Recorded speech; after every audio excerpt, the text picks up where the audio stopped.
بسم اللہ الرحمن الرحیم۔ السلام علیکم، میں ہوں بشار صدیق اور آپ دیکھ رہے ہیں بردودس ولاگ۔ آج کا ہمارا ولاگ دو الگ الگ خبروں پر مشتمل ہے۔ پہلی خبر یہ ہے کہ اسلام آباد ہائی کورٹ نے جسٹس طارق محمود جہانگیری کے خلاف سوشل میڈیا مہم پر توہین عدالت کی کارروائی کرنے کا فیصلہ کیا ہے۔ اسلام آباد ہائی کورٹ کے چیف جسٹس عامر فاروق کی سربراہی میں فل بنچ کیس کی سماعت کرے گا، تاہم justice Tariq Mahmood Jahangiri full court کا حصہ نہیں ہوں گے۔ دوسری جانب اسلام آباد ہائی کورٹ بار کے عہدیداروں نے پریس کانفرنس کرتے ہوئے کہا ہے کہ تمام اداروں کو اپنی حدود میں کام کرنا چاہیے، عدلیہ کو اپنا کام کرنے دیا جائے اور ہم عدلیہ کے ساتھ کھڑے ہیں۔ اگر یہ معاملہ یہاں نہ رکا تو ہم اسلام آباد میں کانفرنس بلائیں گے۔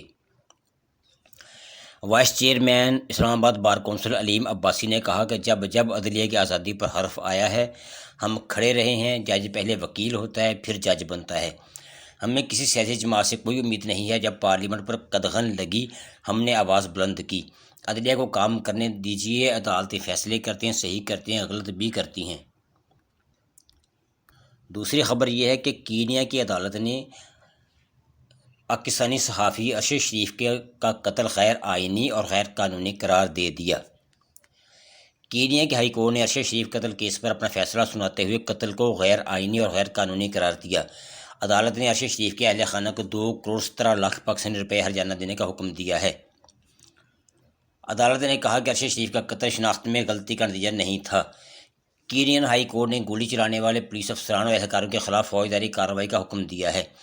عدالت نے اپنے فیصلے میں کہا ہے کہ درخواست میں جن حکومتی اداروں کا نام لیا گیا وہ اپنی ذمہ داری سے فرار اختیار نہیں کر سکتے۔ دوسری جانب ارشد شریف کی بیوہ نے کینین عدالت کے فیصلے پر اپنے رد عمل کہا کہ ارشد شریف کی کینیا میں انصاف مل گیا، مگر پاکستان میں انصاف ملنا باقی ہے۔ واضح ہے کہ 23 اکتوبر 2022 کو کینیا کے شہر نیروبی میں مگاڈی ہائی وے پر پولیس نے ارشد شریف کو سر میں گولی مار کر قتل کر دیا تھا۔ بعد ازاں کینیا کی پولیس کی جانب سے واقعہ غلط شناخت قرار دیا گیا، تاہم ارشد شریف کے قتل کیس کی تحقیقات میں کینیا پولیس کے موقف میں تضاد پایا گیا۔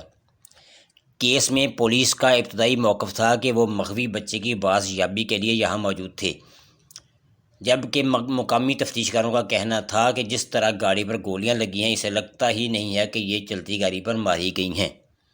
دوسری جانب واقعہ کے وقت ارشد شریف کی کار چلانے والے خرم کے مطابق وہ جائے وقوع سے آدھے گھنٹے کی مسافت پر ٹپاسی کے گاؤں تک گاڑی لینے گئے تھے۔